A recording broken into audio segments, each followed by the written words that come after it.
Good morning, it is time again. X4 Foundations gets a new DLC, again a ship DLC, the Envoy pack. Alongside the DLC we'll also get the 8.0 update, which is free for everyone that got the game. Two major features are coming to the game. One of them being diplomacy, which will change the game fundamentally. And the other one is the new ship, the Envoy. Before we start talking about the major shift in the game with diplomacy, which can drastically change your universe and is a godsend for the sandbox, we're going to talk about the ship, the Envoy, first. The Envoy is a specific ship for diplomacy, made for that specific purpose, with very distinguishable features that no other ship has got in the X universe. It is an M-class ship with a total of 3 weapons, forward-facing, and 2 turrets. Its stats are not that exciting, except for the boost speed, which is massive, and the speed itself. This is a very, very fast ship, and it's also a very fast boosting ship. And the shields. The shields are quite good, with maximum 20k megajoule shield capacity. That's fair. The style of it is a joint architecture between Argon and the Ministry of Finance, so Teladi. And the main purpose for this ship is basically diplomacy or being fast, like going from one place to the other, and a little bit of combat, but just in a very specific scenario. The Envoy introduces 2 major new weapons, one of them being completely new and the other one is just I would say a reshaped version of another weapon. First one is the Heavy Distortion Pulsar, which is kind of a making ships lose their maneuverability weapon. It is kind of like the EMP missile that you can shoot at someone and they cannot boost anymore, they cannot use their travel drive anymore, so they are limited in their availability to run away from you. That's number 1. It does no damage, not at all, it just has 1 megajoule of power. This is nothing, you can not shoot down anything with that.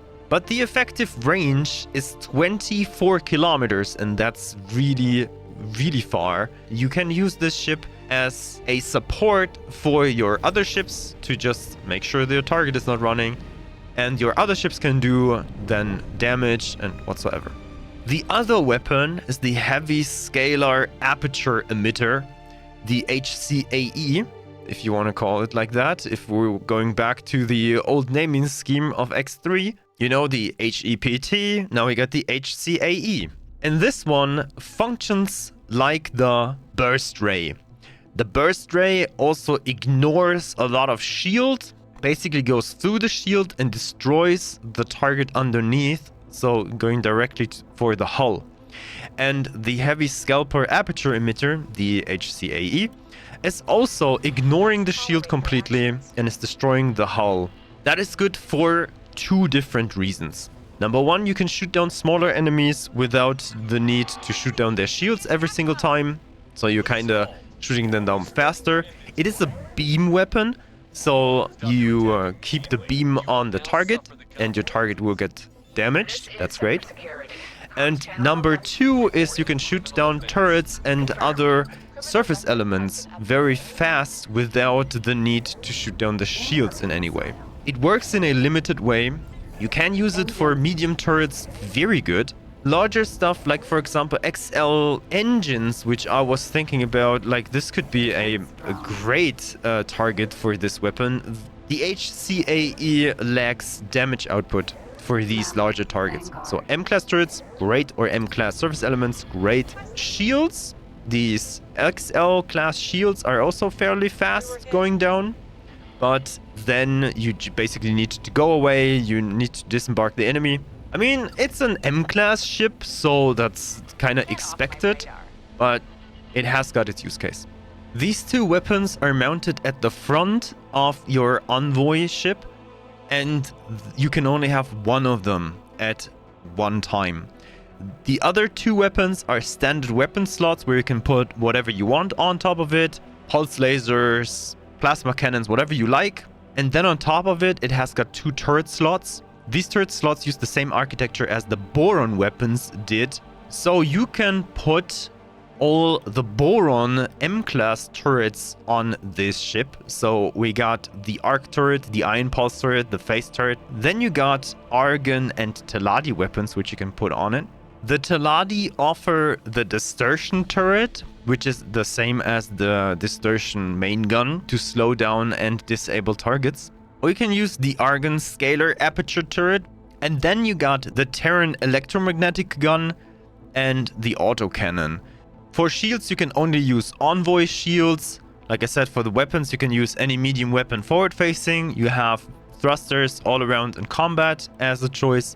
And you got medium engines, 2 from Argon, 2 from Teladi, each one being Mark 1 and Mark 2. The difference here is the Argon engines are a little bit faster for boosting, but the Teladi engines are a little bit faster for travel speed. And then talking about a very cool mechanism here for this ship. One of them is a faction cover that you can enable at any time for your liking, and you can choose from any faction in the game except for Yaki and Kak. You can change it whenever you like to whichever faction you want. The other one, Stance, is not that easy to describe. Neutral is like any other ship, so there's no specific thing going on. And then there is Cloak, the Stance Cloak, which you can change to. Your wings are retracting, your ship is concealing itself. The weapons are also retracting, so you're not able to shoot anymore. And the benefit you get is higher maneuverability, although you cannot boost anymore. Your detectability against other ships is a lot smaller. So other ships should not see you as fast anymore, and they should not detect your presence as early as they do when you're flying in a non-stance mode. A little bit of extra info. A friend and community member, Kajar, gave me a few numbers here for the Envoy. So you got visibility reduced to 15%. The radar range is expanded to 175%. The top speed is reduced to 45%. The forward acceleration is reduced to 65%. The reverse acceleration is increased to 155%. The reverse top speed is reduced to 45%. The maneuverability is increased to 140%. And strafing is also increased to 150%. But how do you get that ship? I haven't talked about that yet because there's not really that much to say. Every single thing that I will tell you is a spoiler. The story that will unlock the ship in-game is not too long, but the story itself is engaging. I would have loved to play it out way more because it sounded like something extremely nice to follow. You will see for yourself. If you get the DLC is a paid one, and it will cost you $7.99, €7.99 euros, or £6.99, and you can get that DLC on Steam and GOG. Well, that's the Envoy. How do you like it? She's yours to command as you see fit, and naturally, should the AFIS or the Diplomatic Corps require the unique capabilities of a vessel like the Envoy, you'll find yourself at the very top of our rather exclusive list of contractors. Citizen, it's been a pleasure. Until next time. And then let's talk about the second major change in X4 Foundations. It's diplomacy. Diplomacy adds something we've been waiting for a long time in X4. It finally introduces us to a dynamically changing universe without the need of any mods. And on top of a dynamically changing universe, we get a completely new game mechanic to play with. Diplomacy adds a few different things, like number one being an embassy on your player HQ, which adds the availability for diplomats to stay on your station, and they function basically as faction representatives, all sitting together in one single room on your PHQ, which is amazing if you need blueprints, if you need to do rank receiving or whatsoever. Once you got a +10 rating with a faction, you can fly to that faction, talk to the faction representative, and get the diplomat for your luck out there. PHQ. In order for this to work, you need the embassy, which is a research, and that will open up the embassy room in your PHQ. There's another research, which is the diplomacy network, and that will add agents to your embassy and agents to your network. Agents are individuals which will work for specific tasks that you give them. You have different agent actions to choose from. There are negotiation actions, there are espionage actions, and there are interference actions.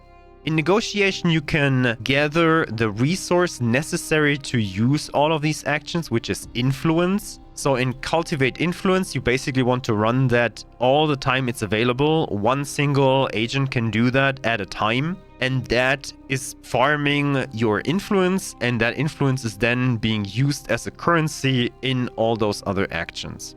And those are, for example, improving relations. You can form an armistice. You can gather station information and discounts.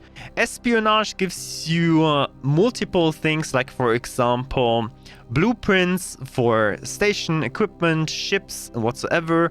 You can spy on stations and ships, and you can also acquire items like common, uncommon, and rare items. And there is always a requirement that you need to fulfill. There is a target you need to set, and there are also items now that can help you with all these specific targets, and that will increase or decrease your success rate. And interference is the thing that we're very interested in, because interference can change inter-faction relations in our interests. So there are two factions which are enemies since the start. Let's say, for example, Argon and Holy Order, and you want them to be friends. Then now you can start a diplomatic interference. You send the agent to those two factions, and once your agent establishes a connection there, you can start a peace negotiation or like a negotiation between those two factions. Or the other way around, like I did in my game, is I want two factions that are friends with each other to be enemies. And I did that with Teladi and Paranid. And that's pretty cool because the Teladi have sectors which are only connected through Paranid space. And this is wreaking havoc in a very specific part of the galaxy in Trinity Sanctum 3, where the Teladi cannot reach their other sectors anymore. And there is a massive fight going on. And we all know massive fights in X4 means profits. So these are the things that you can now do. And if you are in a more advanced state in that diplomacy network, these events can also happen without your influence. I don't want to spoil too much, but there is a state that you can reach, and then those events happen. And you can influence these events in your favor, in the faction's favor, or against all these favors. To increase the possibility of this to work, your agents need training. So they need to do low-skilled missions and learn on the job. They have two skills. One is negotiation and the other one is espionage. And they can go from unskilled, novice, competent, skillful, and expert. Another thing that changes the duration of your missions, because every single one can be influenced to be a lot quicker, is the prestige of the ship that they are using. And the travel speed, of course, because they need to fly to specific locations. The faster your ship, the more prestige it got, the faster the mission will be concluded. You can only use S and M class ships, and most ships you will find will have a low or none prestige. There are really just very few ships in this game that have high prestige, like for example the Hydra Regal or the Experimental Shuttle. So those are unique ships. The Astrid is another one. And then you finally got one ship that you can build if you got the DLC. You're not limited to those handful of ships anymore, because you can start building and buying the Envoy ships. And the Envoy ships always come with high prestige and a very high travel speed, which means your missions are going to be concluded a lot faster. So yeah, diplomacy will add multiple new possibilities in your sandbox, and you can shape the relations how you want. It's finally not necessary anymore that the same factions will stay allied with each other. It's not necessary that the same conflicts are going on anymore, and there are completely new points of interest in your universe because of this new diplomacy update. There are a few more minor changes in X4, like for example, there are now conflicts being shown on the map with a little exclamation point. There are other changes in the 8.0 update. You can read about all of those in the changelog. But now you've seen the diplomacy and you've seen the new ship, the new DLC, the Envoy pack. So tell me what you think about it. I'm very interested. I won't be streaming this week. Just as a small reminder, I'm going to be a dad. If you see this, maybe I'm already a dad. And therefore, I don't have time to stream it at release, but I will be streaming it in the next time. Like I said, I'm live on Twitch, YouTube, and Kick, everywhere you want. Come join me, follow me, that would be great. And thank you very much for watching. See you the next time.